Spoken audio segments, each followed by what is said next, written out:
Hi കൂട്ടുകാരെ, എല്ലാവർക്കും learn with Arya എന്ന യൂട്യൂബ് ചാനലിൻ്റെ പുതിയൊരു വീഡിയോയിലേക്ക് സ്വാഗതം. ഇന്ന് നമ്മൾ നോക്കാൻ പോകുന്നത് 5ാം ക്ലാസ്സിലെ പുതിയ SCERTയിലെ 7ാമത്തെ യൂണിറ്റായ ഗതാഗത ആശയവിനിമയ സംവിധാനങ്ങൾ എന്ന പാഠഭാഗമാണ്. ഇമ്പോർട്ടൻ്റ് ആണ്, അതുകൊണ്ട് സ്കിപ്പ് ചെയ്യാതെ എല്ലാവരും അവസാനം വരെ കാണാനായിട്ട് ശ്രദ്ധിക്കുക. നമുക്ക് വേഗം പാഠഭാഗത്തിലേക്ക് പോവാം. മെസപ്പൊട്ടോമിയൻ സംസ്കാരം വളർന്നു വന്ന പ്രദേശം ഏതാണ്?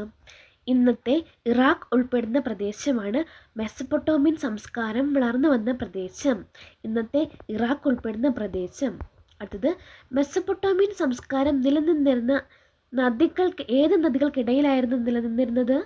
യൂഫ്രട്ടീസ്, ടൈഗ്രിസ് നദികൾക്കിടയിലായിരുന്നു മെസപ്പൊട്ടോമിയൻ സംസ്കാരം നിലനിന്നിരുന്നത്. യൂഫ്രട്ടീസ്, ടൈഗ്രീസ് ഇമ്പോർട്ടൻ്റ് ആണ്, PYQ ആണ്. മെസപ്പൊട്ടോമിയൻ സംസ്കാരം നിലനിന്നത് യൂഫ്രട്ടീസ്, ടൈഗ്രീസ് നദികൾക്കിടയിലായിരുന്നു. മെസപ്പൊട്ടോമിയ എന്ന വാക്കിനർത്ഥം എന്താണ്? രണ്ട് നദികൾക്കിടയിലുള്ള പ്രദേശം. രണ്ട് നദികൾക്കിടയിലുള്ള പ്രദേശം എന്നാണ് മെസപ്പൊട്ടോമിയ എന്ന വാക്കിനർത്ഥം. രണ്ട് നദികൾക്കിടയിലുള്ള പ്രദേശം ഇമ്പോർട്ടൻ്റ് ആണ്. അടുത്തത്, മെസപ്പൊട്ടോമിയൻ സംസ്കാരത്തിലെ എഴുത്തുലിപി അറിയപ്പെടുന്നത് എന്താണ്? ക്യൂണിഫോം. മെസപ്പൊട്ടോമിയൻ സംസ്കാരത്തിലെ എഴുത്തുലിപി അറിയപ്പെടുന്നത് ക്യൂണിഫോം ഇമ്പോർട്ടൻ്റ് ആണ്, PYQ ആണ്. അടുത്തത്, റോഡ് ഗതാഗതം. ലോകത്തിലെ രണ്ടാമത്തെ വലിയ റോഡ് ശൃംഖലയുള്ള രാജ്യം ഏതാണ്? ഇന്ത്യയാണ്. ലോകത്തിലെ രണ്ടാമത്തെ വലിയ റോഡ് ശൃംഖലയുള്ള രാജ്യം ഇന്ത്യ. ഇന്ത്യയിലെ റോഡുകളെ പ്രധാനമായും 4ആയി തിരിക്കാം. ഏതൊക്കെയാണ്? ദേശീയപാതകൾ, സംസ്ഥാന പാതകൾ, എക്സ്പ്രസ് ഹൈവേകൾ, ഗ്രാമീണ പാതകൾ. അപ്പോൾ ഇന്ത്യയിലെ റോഡുകളെ നമുക്ക് 4ആയി തിരിക്കാം. ദേശീയപാതകൾ, സംസ്ഥാന പാതകൾ, എക്സ്പ്രസ് ഹൈവേകൾ, ഗ്രാമീണ പാതകൾ. അടുത്തത്, ദേശീയപാതകൾ രാജ്യത്തിൻ്റെ വിവിധ സംസ്ഥാന തലസ്ഥാനങ്ങളെയും പ്രധാന ഭാഗങ്ങളെയും സ്ഥലങ്ങളെയും ബന്ധിപ്പിക്കുന്നു. ദേശീയപാതകൾ എന്തിനൊക്കെയാണ് ബന്ധിപ്പിക്കുന്നത്? രാജ്യത്തിൻ്റെ വിവിധ സംസ്ഥാന തലസ്ഥാനങ്ങളെയും പ്രധാന ഭാഗങ്ങളെയും സ്ഥലങ്ങളെയുമാണ് ബന്ധിപ്പിക്കുന്നത്. ഇതിൻ്റെ പരിപാലനം ആർക്കാണ്? കേന്ദ്ര സർക്കാരിൻ്റെ ചുമതലയാണ്. ദേശീയപാതയുടെ പരിപാലനം കേന്ദ്ര സർക്കാരിൻ്റെ ചുമതലയാണ്. അടുത്തത്, സംസ്ഥാന പാതകൾ. ദേശീയപാതകളെ പ്രധാന വ്യാപാര കേന്ദ്രങ്ങളുമായി ബന്ധിപ്പിക്കുന്ന സംസ്ഥാനങ്ങളിലെ പ്രധാന റോഡുകളാണ് എന്ത്? സംസ്ഥാന പാതകൾ.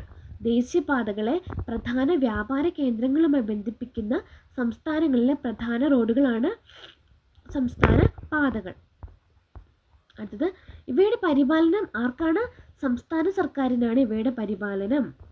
അടുത്തത്, ജില്ലാ ഹൈവേകൾ. ജില്ലയിലെ പ്രധാന റോഡുകളാണിവ. എന്താണ്? ജില്ലാ ഹൈവേകൾ ജില്ലയിലെ പ്രധാന റോഡുകളാണിവ. ഒരു ജില്ലയിലെ പ്രധാന റോഡുകളെ സംസ്ഥാനത്തെ പ്രധാന റോഡുകളുമായി ബന്ധിപ്പിക്കുന്നു. ഒരു ജില്ലയിലെ പ്രധാന റോഡുകളെ സംസ്ഥാനത്തെ പ്രധാന റോഡുകളുമായി ബന്ധിപ്പിക്കുന്നു. ജില്ലാ ഹൈവേകളുടെ അറ്റകുറ്റപ്പണി ജില്ലാ ഭരണകൂടത്തിൻ്റെ ചുമതലയാണ്. ജില്ലാ ഹൈവേകളുടെ അറ്റകുറ്റപ്പണി ആരുടെ ചുമതലയാണ്? ജില്ലാ ഭരണകൂടത്തിൻ്റെ ചുമതലയാണ്. അടുത്ത, ഗ്രാമീണ പാതകൾ. ഒരു ഗ്രാമത്തെ മറ്റൊന്നുമായും വിവിധ ഗ്രാമങ്ങളെ ജില്ലയിലെ പ്രധാന റോഡുകളുമായി ബന്ധിപ്പിക്കുന്നു. ഒരു ഗ്രാമത്തെ മറ്റൊന്നുമായും വിവിധ ഗ്രാമങ്ങളെ ജില്ലയിലെ പ്രധാന റോഡുകളുമായി ബന്ധിപ്പിക്കുന്നു. ഏത്? ഗ്രാമീണ പാതകൾ. അതിൻ്റെ പരിപാലനം ആർക്കാണ്? തദ്ദേശ സ്വയംഭരണ സ്ഥാപനങ്ങളുടെ ചുമതലയാണ് ഗ്രാമീണ പാതകളുടെ പരിപാലനം. തദ്ദേശ സ്വയംഭരണ സ്ഥാപനങ്ങൾക്ക്. ഇന്ത്യയിലെ പ്രധാന ഹൈവേകൾ നമുക്ക് നോക്കാം. സുവർണ ചതുഷ്കോണം ഇമ്പോർട്ടൻ്റ് ആണ്, PSCക്ക് ചോദിക്കുന്നതാണ് സുവർണ ചതുഷ്കോണം. ഇന്ത്യയിലെ പ്രധാന വ്യാവസായിക കാർഷിക കേന്ദ്രങ്ങളെ ബന്ധിപ്പിക്കുന്ന ദേശീയ പാതാ ശൃംഖലയാണ് എന്ത്? സുവർണ ചതുഷ്കോണം. ഏതൊക്കെയാണ്? ഡൽഹി, കൊൽക്കത്ത, മുംബൈ, ചെന്നൈ ഇമ്പോർട്ടൻ്റ് ആണ്. ഡൽഹി, കൊൽക്കത്ത, മുംബൈ, ചെന്നൈ എന്നീ നഗരങ്ങളിലൂടെയും 12 സംസ്ഥാനങ്ങളിലൂടെയും ഈ പാത കടന്നു പോകുന്നു. സുവർണ ചതുഷ്കോണം ബന്ധിപ്പിക്കുന്നത് ഏതൊക്കെ നഗരങ്ങളെയാണ്? ഡൽഹി, കൊൽക്കത്ത, മുംബൈ, ചെന്നൈ ഓർത്ത് വെക്കണേ. എന്നീ നഗരങ്ങളിലൂടെയും 12 സംസ്ഥാനങ്ങളിലൂടെയും ഈ പാത കടന്നു പോകുന്നു. സുവർണ ചതുഷ്കോണം. വടക്ക് തെക്ക് ഇടനാഴിയും കിഴക്ക് പടിഞ്ഞാറ് ഇടനാഴിയും. അടുത്തത്, വടക്ക് തെക്ക് ഇടനാഴി ശ്രീനഗറിനെ കന്യാകുമാരിയായും. വടക്ക് തെക്കേ ഇടനാഴി എന്തിനാണ്? ശ്രീനഗറിനെ കന്യാകുമാരിയായിട്ടും കിഴക്ക് പടിഞ്ഞാറ് ഇടനാഴി സിൽച്ചാറിനെ പോർബന്ദറുമായിട്ട് ബന്ധിപ്പിക്കുന്നു. അപ്പോൾ വടക്ക് തെക്ക് ഇടനാഴി, വടക്ക് തെക്ക് ഇടനാഴി എന്തിനാണ് ബന്ധിപ്പിക്കുന്നത്? ശ്രീനഗറിനെ കന്യാകുമാരിയുമായും ജമ്മു കാശ്മീരിനെ ശ്രീനഗറിലെ തമിഴ്നാട്ടിലെ കന്യാകുമാരിയുമായി ബന്ധിപ്പിക്കുന്നു. ഇനി കിഴക്ക് പടിഞ്ഞാറ് ഇടനാഴി എന്തുമായി ബന്ധിപ്പിക്കുന്നു? സിൽച്ചാറിനെ, ആസാമിലെ സിൽച്ചാറിനെ ഗുജറാത്തിലെ പോർബന്ദറുമായിട്ട് ബന്ധിപ്പിക്കുന്നു. ഇനി അടുത്തത് റെയിൽ ഗതാഗതം. കരയിലെ ഏറ്റവും വേഗതയേറിയ ഗതാഗത സംവിധാനമാണ് റെയിൽ ഗതാഗതം. റെയിൽവേ സംവിധാനം ആരംഭിച്ച ആദ്യ രാജ്യം ഏതാണ്? ബ്രിട്ടനാണ്. റെയിൽവേ സംവിധാനം ആരംഭിച്ച ആദ്യ രാജ്യം ബ്രിട്ടൻ. ഇന്ത്യൻ റെയിൽവേയിൽ ഗതാഗതത്തിന് തുടക്കം കുറിച്ചത് ആരാണ്? ബ്രിട്ടീഷുകാരാണ്. ഇന്ത്യൻ റെയിൽ ഗതാഗതത്തിന് തുടക്കം കുറിച്ചത് ആരാണ്? ബ്രിട്ടീഷ്. ഇന്ത്യയിലെ ആദ്യത്തെ റെയിൽപാത എവിടെ മുതൽ എവിടെ വരെയാണ്? ബോംബെ മുതൽ താനെ വരെ. എന്നാണ്? 1853 ഏപ്രിൽ 16.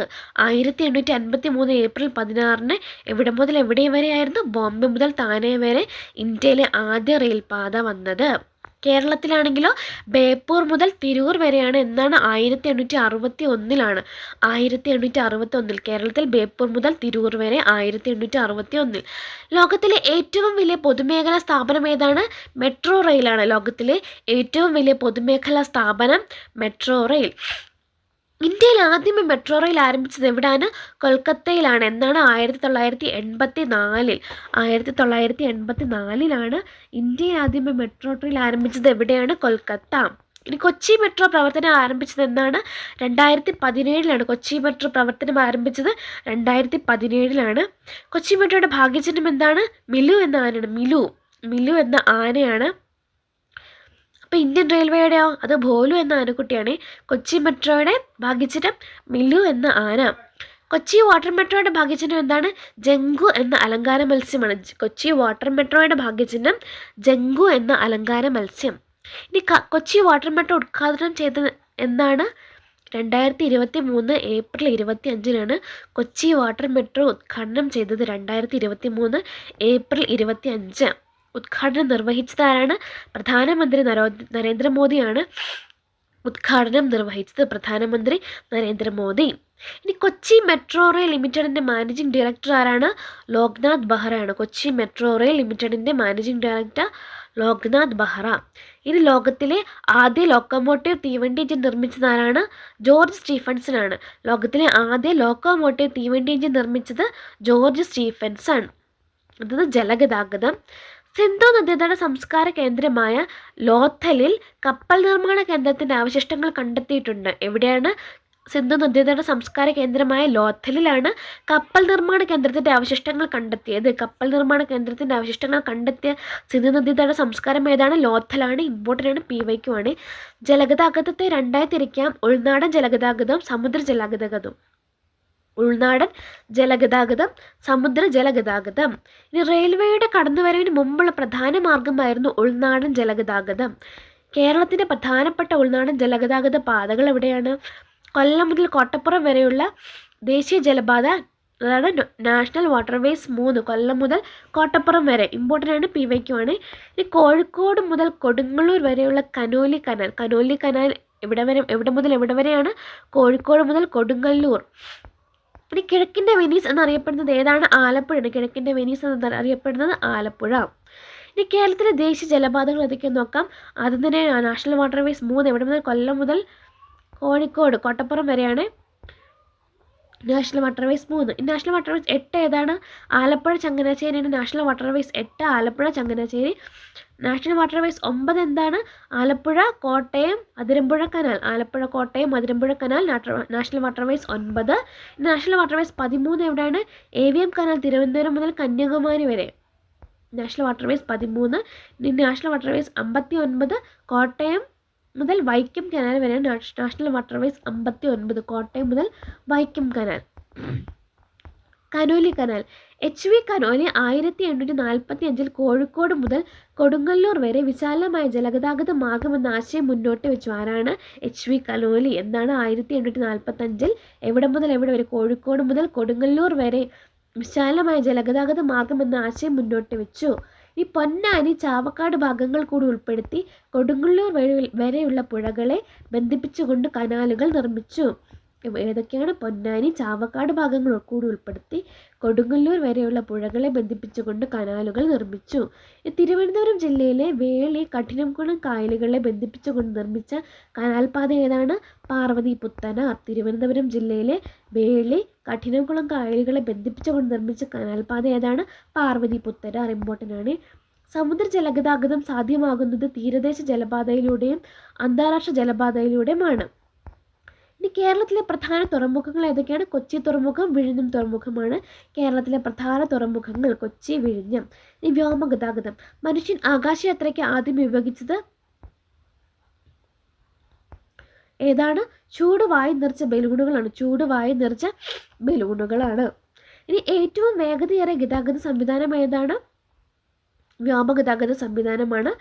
ഏറ്റവും വേഗതയേറിയ ഗതാഗത സംവിധാനം ആരാണ് ആദ്യമായി കണ്ടെത്തിയത്? റൈറ്റ് ബ്രദേഴ്സ് ആണ്. അമേരിക്കയിലെ റൈറ്റ് ബ്രദേഴ്സ് ആണ്. വിൽബറും ഓർബിലും ആണ് നമ്മുടെ വിമാനം കണ്ടെത്തിയ ആൾക്കാർ. Wright brothers, America, Wilbur and Orville. ഇനി റൈറ്റ് സഹോദരന്മാർ നിർമ്മിച്ച വിമാനത്തിൻ്റെ പേരെന്താണ്? ഫ്ലയർ 1. റൈറ്റ് സഹോദരന്മാർ നിർമ്മിച്ച വിമാനത്തിൻ്റെ പേരെന്താണ്? ഫ്ലയർ 1. ഇനി ഇന്ത്യയിലെ ആദ്യത്തെ വാണിജ്യ വിമാന കമ്പനി ഏതാണ്? ടാറ്റ എയർലൈൻസ് ആണ്. ഇന്ത്യയിലെ ആദ്യത്തെ വാണിജ്യ വിമാന കമ്പനി ഏതാണ്? ടാറ്റ എയർലൈൻസ്. 1932 കറാച്ചി മുതൽ മുംബൈ വരെയാണ്. ഇന്ത്യയിലെ ആദ്യത്തെ വാണിജ്യ വിമാന കമ്പനി ഏതാണ്? ടാറ്റ എയർലൈൻസ് എന്നാണ്. 1932 എവിടെ മുതൽ എവിടെ വരെ? കറാച്ചി മുതൽ മുംബൈ വരെയായിരുന്നു. ഇനി ഇന്ത്യയിലെ ആദ്യത്തെ വിമാനത്താവളം ഏതാണ്? മുംബൈയിലെ ജുഹു വിമാനത്താവളം. ഇന്ത്യയിലെ ആദ്യത്തെ വിമാനത്താവളം മുംബൈയിലെ ജുഹു വിമാനത്താവളം. കേരളത്തിലെ ആദ്യത്തെ വിമാനം ഇറങ്ങിയ സ്ഥലം ഏതാണ്? ആശ്രാമം മൈതാനം, കൊല്ലം. കേരളത്തിൽ ആദ്യമായി വിമാനം ഇറങ്ങിയ സ്ഥലം ഏതാണ്? ആശ്രാമം മൈതാനം, കൊല്ലം. കേരളത്തിൽ ആദ്യമായി വിമാനം ഇറങ്ങിയ സ്ഥലം ആശ്രാമം മൈതാനം, കൊല്ലം. ഓക്കെ. ആശയവിനിമയം. ആദ്യമായി എഴുത്തുവിദ്യ വികസിപ്പിച്ചത് ആരാണ്? സുമേറിയക്കാരാണ്. ആദ്യമായി എഴുത്തുവിദ്യ വികസിപ്പിച്ചത് സുമേറിയക്കാർ. ഇനി സുമേറിയൻ ലിപി അറിയപ്പെടുന്നത് ക്യൂണിഫോം. സുമേറിയൻ ലിപി അറിയപ്പെടുന്നത് ക്യൂണിഫോം. ഈ കളിമൺ ഫലകങ്ങളിലാണ് അവർ എഴുതിയിരുന്നത്. കളിമൺ ഫലകങ്ങൾ. ഈജിപ്തിൽ രൂപം കൊണ്ട ലിപി ഏതാണ്? ഹൈറോഗ്ലിഫിക്സ് ആണ്. ഈജിപ്തിൽ രൂപം കൊണ്ട ലിപി ഏതാണ്? ഹൈറോഗ്ലിഫിക്സ്. അപ്പം മെസപ്പൊട്ടേമിയയിലാണെങ്കിൽ അത് ക്യൂണിഫോം ആണ്. ഈജിപ്തിൽ രൂപം കൊണ്ട ലിപി ഏതാണ്? ഹൈറോഗ്ലിഫിക്സ്. ഇമ്പോർട്ടൻ്റ് ആണ്. PYQ ആണ്.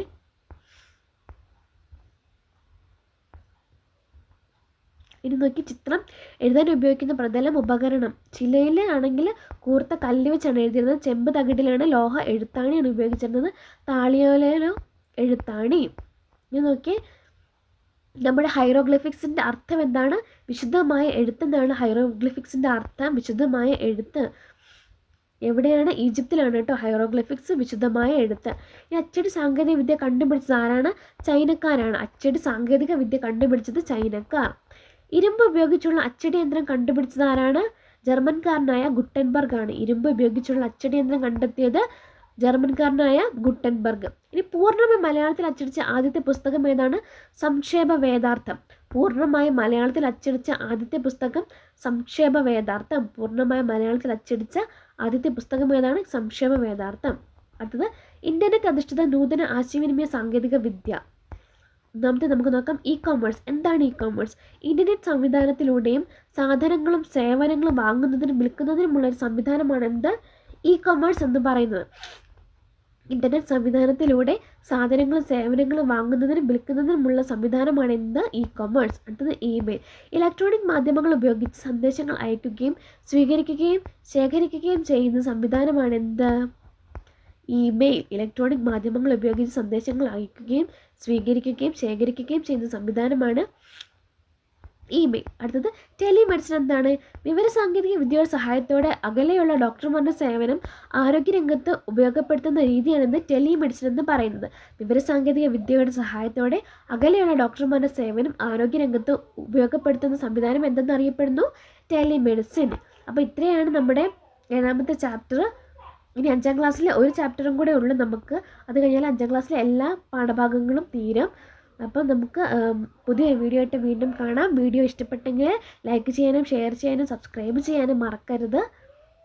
ഓക്കെ, അപ്പം നമുക്ക് പുതിയൊരു വീഡിയോ ആയിട്ട് വീണ്ടും കാണാം. നന്ദി, നമസ്കാരം.